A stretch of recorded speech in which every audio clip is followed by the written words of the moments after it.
Voilà, à la messe, il y a le temps de l'accueil que nous venons de vivre. Il y a aussi ensuite la liturgie de la parole et ensuite la liturgie de l'Eucharistie. Cette liturgie de la parole est quelque chose de très important. C'est la parole de Dieu qui nous rassemble quand nous l'écoutons, quand elle est proclamée. Aujourd'hui, en ce dimanche de la parole de Dieu, nous allons l'écouter à travers ce que nous ont raconté nos frères aînés dans la foi, le peuple juif. C'est pourquoi chaque dimanche, nous avons en première lecture, sauf durant le temps de Pâques, une lecture de ce que nous appelons l'Ancien Testament, c'est-à-dire la Bible juive. Aujourd'hui, c'est au retour d'exil, Esdras qui lit l'ensemble de la Torah devant tout le peuple. Nous avons placé cette parole de Dieu au milieu de l'allée pour qu'on signifie bien que quand nous entrons dans l'Église, c'est cette parole de Dieu que nous allons écouter. Claude, toi qui es responsable de la communauté juive de Bussy, de la synagogue, veux-tu bien venir nous lire cette première lecture?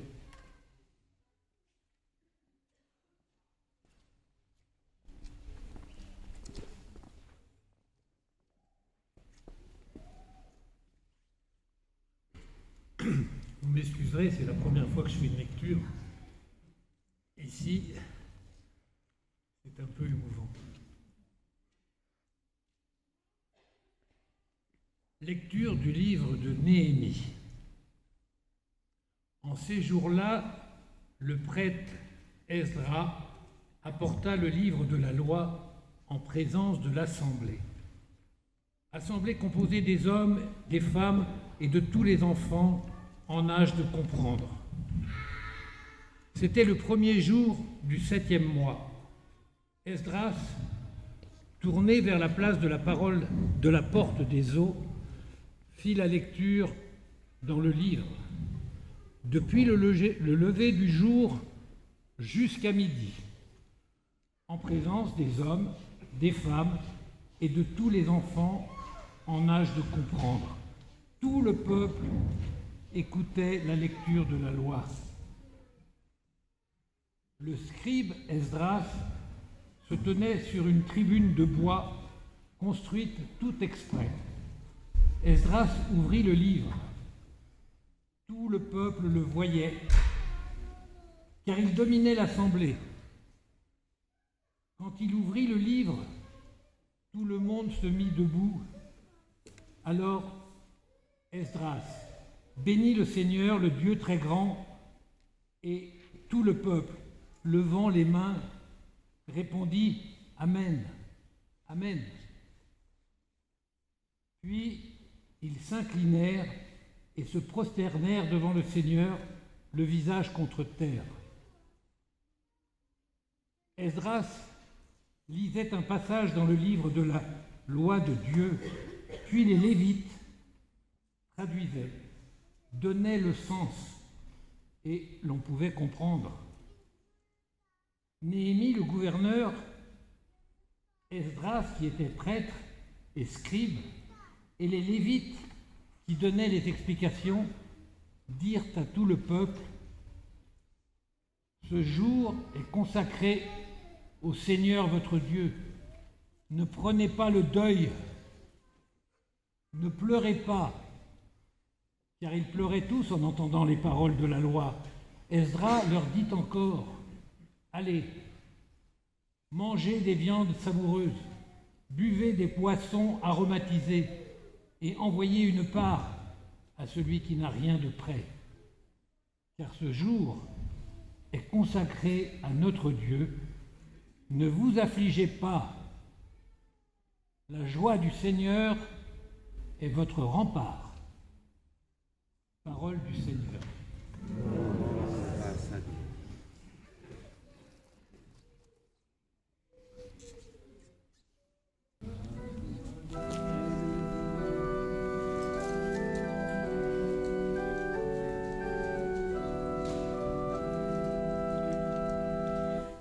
La joie du Seigneur est notre rempart, ses paroles sont esprit et vie.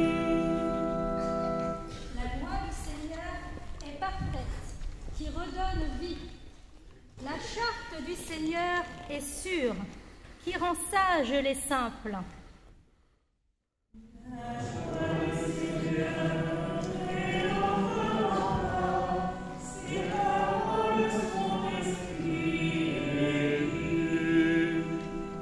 Les préceptes du Seigneur sont droits, ils réjouissent le cœur.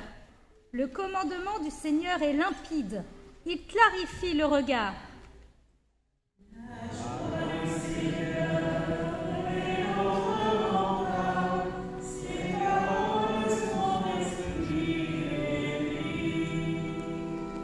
La crainte qu'il inspire est pure, elle est là pour toujours. Les décisions du Seigneur sont justes et vraiment équitables.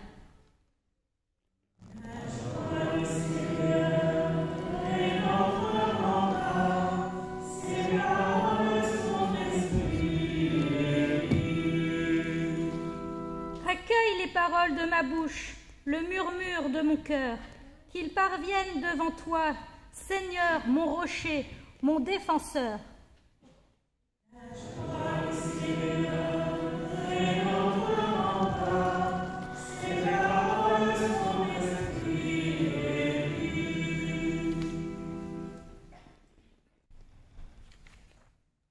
Lecture de la première lettre de saint Paul apôtre aux Corinthiens.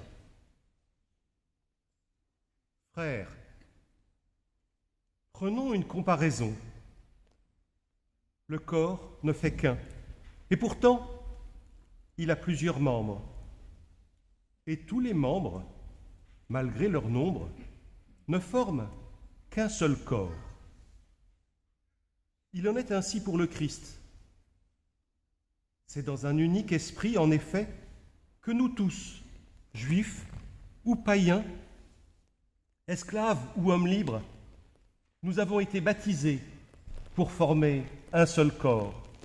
Tous, nous avons été désaltérés par un unique esprit. Le corps humain se compose non pas d'un seul, mais de plusieurs membres.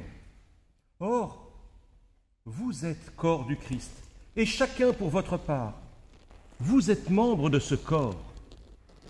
Parole du Seigneur.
Évangile de Jésus-Christ selon saint Luc. Gloire à toi, Seigneur. Beaucoup ont entrepris de composer un récit des événements qui se sont accomplis parmi nous. Après ce que nous ont transmis, ceux qui, dès le commencement, furent témoins oculaires et serviteurs de la parole. C'est pourquoi j'ai décidé, moi aussi, après avoir recueilli avec précision des informations concernant tout ce qui s'est passé depuis le début, d'écrire pour toi, excellent Théophile, un exposé suivi afin que tu te rendes bien compte de la solidité des enseignements que tu as entendus. En ce temps-là, lorsque Jésus, dans la puissance de l'Esprit, revint en Galilée, sa renommée se répandit dans toute la région. Il enseignait dans les synagogues et tout le monde faisait son éloge. Il vint à Nazareth, où il avait été élevé. Selon son habitude, il entra dans la synagogue le jour du sabbat et il se leva pour faire la lecture. On lui remit le livre du prophète Isaïe.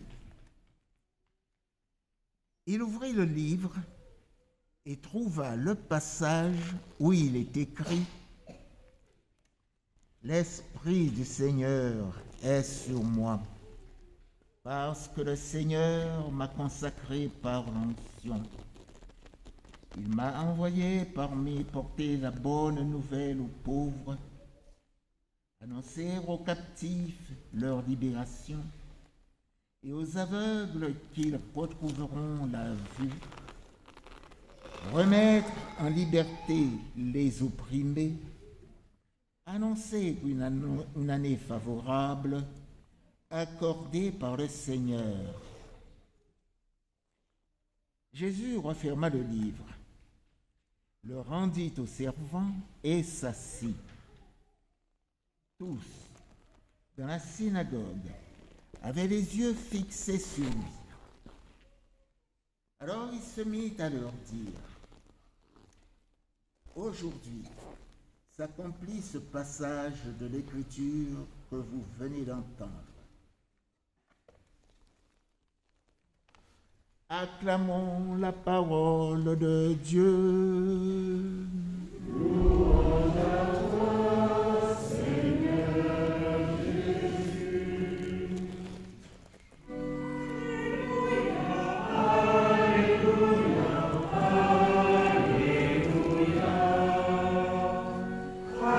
alléluia,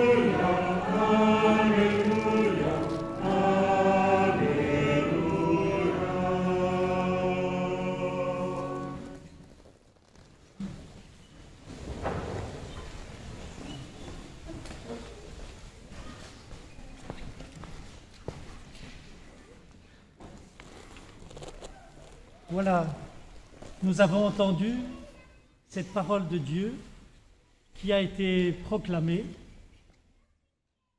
Est-ce que vous avez remarqué que ce qui se passe à la synagogue de Nazareth avec Jésus, c'est un peu la même chose que ce qui s'est passé des siècles avant avec Esdras, qui lit toute la parole de Dieu dans le livre de la Torah. La Torah, c'est les 5 premiers livres de la Bible, depuis le commencement, la création, jusqu'après la sortie d'Égypte et la vie au désert du peuple d'Israël. Et cette Torah, eh bien, pour vous, nos amis juifs, c'est pas un livre comme nous avons un livre que nous ouvrons les pages. C'est autre chose. Alors Claude, nous sommes allés à la synagogue cette semaine et nous t'avons interviewé devant la Torah qui est dans chaque synagogue. Alors nous allons maintenant pouvoir t'entendre nous dire comment ça se passe chez vous quand vous lisez le livre. Claude, bonjour. Bonjour. Et merci de nous accueillir ici à la synagogue. Voilà. Est-ce que tu peux nous dire ce que vous faites le jour du Shabbat, c'est-à-dire le samedi matin? Eh bien, le samedi matin, nous nous réunissons ici dans cette synagogue provisoire avant l'installation de notre grand projet à côté de la mosquée, nous nous réunissons ici pour célébrer le Shabbat. Lorsque nous avons 10 hommes, nous avons la possibilité d'ouvrir cette armoire qui est sacrée parce qu'à l'intérieur, il y a la Torah que je vais vous montrer. Donc, nous faisons nos premières prières, puis nous arrivons au passage lecture de la Torah, nous ouvrons la Théba et nous avons ici donc nos rouleaux de la Torah. Alors, ces rouleaux sont sortis, je le répète, que si nous avons 10 hommes présents, nous sortons ce rouleau et nous allons le mettre sur ce pupitre pour que le rabbin puisse lire la sidra de la semaine, c'est-à-dire la partie de la Torah dédiée à cette semaine. On lit l'intégralité du rouleau sur 52 semaines. Donc on va sortir ce rouleau qui est très très lourd, qui est sur du parchemin, donc de la peau de bête, écrit à langue de Chine, lettre par lettre. Le rouleau va être sorti, va être installé là, et le rabbin va procéder à la lecture donc d'une partie. Cette partie va être commentée ensuite par le rabbin en fonction aussi de l'actualité de la semaine, l'actualité internationale, l'actualité sanitaire. On adapte les commentaires à l'environnement social. Donc le texte de la Torah est lu en hébreu. Tout à fait. Ensuite, il est un peu traduit et commenté pour que les gens puissent comprendre. C'est ce que Esdras fait avec les Lévites dans le récit que nous avons entendu. Tout à fait. Lecture, traduction, si on peut dire, pour que les gens puissent comprendre, et commentaire. Lecture, traduction, commentaire, interprétation. Et commentaires différents chaque année, qui évoluent. Ça fait des milliers d'années que la Torah est commentée, et elle continuera à être commentée. C'est vivant. C'est un texte vivant. Voilà. Et c'est un texte qui est écrit, qui est imprimé? Alors, c'est écrit à la main, à langue de Chine, à la plume, à l'ancienne. Et s'il y a une faute dans l'écriture, il faut enlever toute la feuille. On ne peut pas corriger une faute. C'est sacré, la Torah. C'est la loi. Pour nous, c'est depuis Moïse. Et il y a un respect total de la perfection. Donc s'il y a une erreur, il faut changer la page. Voilà ce qu'on peut dire. C'est difficile, il faut être assez érudit pour pouvoir lire la Torah parce qu'il n'y a pas de voyelles, c'est de l'hébreu ancien, c'est chanté. Donc si vous assistez à un office le Shabbat, vous verrez qu'il y a toujours un assistant au rabbin qui va l'aider pour la lecture, qui va surveiller qu'il n'y ait pas une erreur, parce que si on se trompe sur un mot, on pense que c'est important et qu'il faut le corriger. Donc dans le récit que nous avons entendu, que tu nous as lu, il y a toute la Torah qui est lue par Esdras pendant toute une journée, toute une matinée, devant tout le peuple. Oui. Et là, vous prenez toute une année. Nous, on prend une année pour lire le texte. On prend une année, donc effectivement, dans ce passage-là, c'est un peu différent, mais nous faisons la lecture sur une année complète.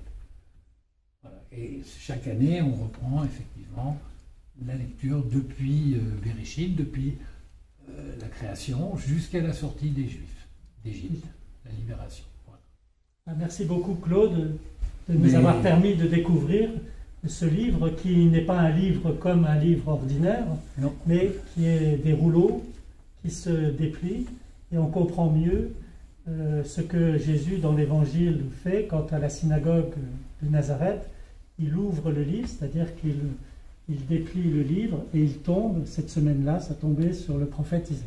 Ok, voilà, on est tout à fait d'accord. Voilà, merci Claude de nous avoir introduit à la façon dont vous lisez la Bible dans votre communauté, dans toutes les communautés juives du monde. Et nous avons maintenant demandé aussi à Guy Benarous, qui est l'ancien rabbin de la synagogue de Bussy, qui est maintenant à Genève, de nous faire un commentaire justement, d'actualiser, de nous expliquer comme les Lévites ont fait dans le récit de Néhémie, et comme nous le faisons dans l'homélie de la messe. Alors nous écoutons maintenant Guy Benarus. À la demande du pape, vous avez demandé à étudier le livre de Néhémie, Néhémia en hébreu. Cette histoire se passe 5 siècles avant notre ère. Le premier exil venait de se terminer et Cyrus avait donné l'autorisation au peuple juif de retourner en Israël. Mais voilà que le peuple, quand il arrive à Jérusalem, il est complètement perdu et le temple détruit. Alors, avec Ezra, ils vont réunir le peuple et vont lire toute cette Torah que vous voyez. Et Néhémie va leur expliquer l'ensemble de cette Torah, et dans ce livre de Néhémie qui porte son nom, au chapitre 8, il va leur enseigner l'histoire de Soukhot. Cette histoire que l'on fête chaque année pour se rappeler que les Bnei Israël, les enfants d'Israël, lorsqu'ils ont quitté l'Égypte, ont vécu dans des cabanes. Vivre dans une cabane à l'heure où aujourd'hui on vit tous dans des maisons confortablement, on pourrait se dire que ça n'a pas de sens. Et pourtant, il y a quelques semaines, aux îles Tonga, au Colorado aux États-Unis, ou alors aux Canaries, on a vu que des événements exceptionnels avaient obligé des gens à vivre dans des cabanes. À cette fête de Soukhot, nous utilisons 4 espèces végétales. La première, c'est un cédra, une espèce de gros citron qui est très odorant, très beau, qui donne de beaux fruits et un très bel arbre. On l'associe aux sages de la Torah. Et on va y rajouter du myrte, une plante odorante, très belle d'aspect, mais qui ne donne pas de fruits. Et on va y associer une feuille de palmier, qui est très belle, qui donne de très beaux fruits, mais qui n'est pas odorante. Et encore, une feuille de saule. Cette feuille de saule n'est ni odorante, ni belle d'aspect, et ne donne aucun fruit. Et pourtant, c'est à ce moment-là que nous rassemblons le peuple. Ces 4 espèces représentent le peuple, représentent tous les peuples, parce que cette fête est universelle. Lorsque vous allez à Soukhot en Israël, vous allez voir que juifs et chrétiens viennent et dansent ensemble autour de Jérusalem et dansent ensemble autour de cette fête. Et il termine au chapitre 8 sur cette fête de Hatzeret, cette fête qui est la fête des pluies. Nous qui vivons en France ou en Suisse, on sait qu'on vit dans des pays tempérés, mais pourtant, l'eau est devenue une richesse rare, une richesse que nous devons respecter. Comme nous l'enseigne Noé après le déluge, tu dois prendre conscience qu'une terre, il n'y en a qu'une, et tu dois respecter cette terre. Alors oui, lorsque nous fêtons ensemble cette fête de Soukhot, juifs et chrétiens, il y a plusieurs symboles. Le fait d'être ensemble, mais le fait aussi que nos histoires ont commencé à Jérusalem. Vous, avec toute l'histoire du Christ, et nous, parce que toute l'histoire commence à Jérusalem. Et c'est pour ça que nous devons être ensemble. Et c'est parce que nous sommes ensemble et que nous prions ensemble, alors que le fait d'être à Jérusalem ou à Bussy prend tout son sens. C'est ce qu'a voulu enseigner Ezra au peuple, et c'est ce que nous faisons aujourd'hui. Vous dans vos prières et nous dans les nôtres. Alors, permettez-moi de vous souhaiter mes meilleurs vœux pour cette nouvelle année. Voilà, vous avez entendu ce commentaire, on pourrait dire cette homélie, de notre ami Guy, qui nous dit quelque chose d'assez extraordinaire à travers ces 4 végétaux qui ont des qualités différentes, qui sont odorantes, belles d'aspect et qui portent beaucoup de fruits. Puis certains, il manque quelque chose. Et puis le dernier, le saule, eh bien, il n'est ni beau, ni odorant, et il ne porte pas de fruits. Et pourtant, à la fête de Soukhot, cette fête qui rappelle la précarité de nos existences, qui que nous soyons, eh bien, il faut ces 4 végétaux. Ça veut dire que quand on écoute la parole de Dieu, comme Esdras l'a prononcé devant tout le peuple, quand on écoute la parole de l'Évangile, nous chrétiens, et qu'on entend Jésus le Christ nous dire cette parole de l'Écriture s'accomplit aujourd'hui, chaque jour, à travers le don de ma vie, eh bien, nous savons que nous ne pouvons pas le faire chacun pour nous. On ne vient pas à la messe pour soi. On vient à la messe pour être rassemblés en une seule famille, le corps du Christ, comme nous l'a dit saint Paul. Et ce corps fraternel, c'est un corps qui est rassemblé, constitué par l'écoute de la parole de Dieu. Et tout le monde doit être invité. Il n'y a pas des gens à qui on peut dire celui-là, celle-là, elle n'est pas digne d'entendre cette parole de Dieu. Et c'est quand on est tous rassemblés, eh bien que la parole de Dieu, on pourrait dire, prend chair, et elle a pris chair, nous le disons nous, en Jésus, mais elle prend chair en nous, la communauté, qui est le corps du Christ, un corps du Christ qui est pas seulement réservé aux chrétiens, mais qui est, nous les chrétiens, avec toutes nos relations, tous les gens qui tissent le vêtement de nos relations chaque jour. Michel, toi, qu'est-ce que tu dis sur tout ça? Quand on s'est réunis pour parler de la parole de Dieu avec notre équipe de la Mission de France, moi je me suis posé 2 questions. Ah ben je vais vous les poser alors. Est-ce que vous avez une Bible à la maison? Qui c'est qui a une Bible à la maison? Alors, ça pèse combien? Combien elle pèse votre Bible? Ça dépend de la taille. Ça dépend de la taille, ça dépend du papier, ça dépend de pas mal de choses, non? Et je me suis posé une 2e question. Est-ce que vous avez une amie ou un ami que vous aimez bien dans la vie? Il y en a, non? Bon, combien il pèse? Il pèse combien? Lourd. Ça dépend de l'ami ou de l'amie, non? Il y en a qui sont gros comme moi, il y en a qui sont minces comme le père Dominique. Voilà, il y en a de haute taille, de petite taille. Et je me suis demandé, est-ce qu'il y a un rapport entre l'écriture et un ami ou une amie? Par exemple, quand on voit la Bible, on la voit, on voit l'écriture. Est-ce qu'on l'aime quand on la voit? Ben oui. Et un ami ou une amie, quand vous le voyez, est-ce que vous l'aimez? Ben oui. Et puis après, quand cette Bible commence à parler, c'est-à-dire qu'on commence à la lire ou que quelqu'un est en train de nous la lire, est-ce que nous continuons de l'aimer? Ben oui. Et puis quand un ami vient vous voir et qui commence à vous parler et que vous parlez avec lui, est-ce que parler avec lui, c'est qu'on s'aime bien? Ben oui. Et puis, quand la Bible, elle était écrite, qu'on la voyait, que maintenant elle est lue et qu'on l'a entendue, et quand on commence à la comprendre avec notre intelligence, notre pensée, est-ce qu'on continue de l'aimer? Ben oui. Et quand un ami, on le comprend et qu'il nous comprend, est-ce qu'on l'aime? Ben oui.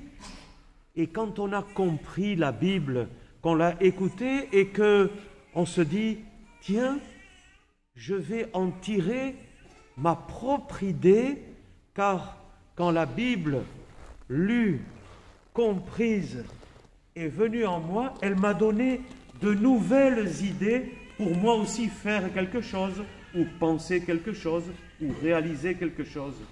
Est-ce que cette action, c'est continuer à l'aimer? Ben oui. Et quand un ami que l'on a vu, avec qui on a parlé, que l'on a compris, et avec qui on va faire un bout de chemin pour visiter un autre ami qui se sentait seul, ou faire quelque chose, est-ce que cette action, c'est aussi aimer? Voir, lire, comprendre et agir. Avec la Bible, comme avec un ami, c'est toujours aimer. Aimer, ça prend bien des formes.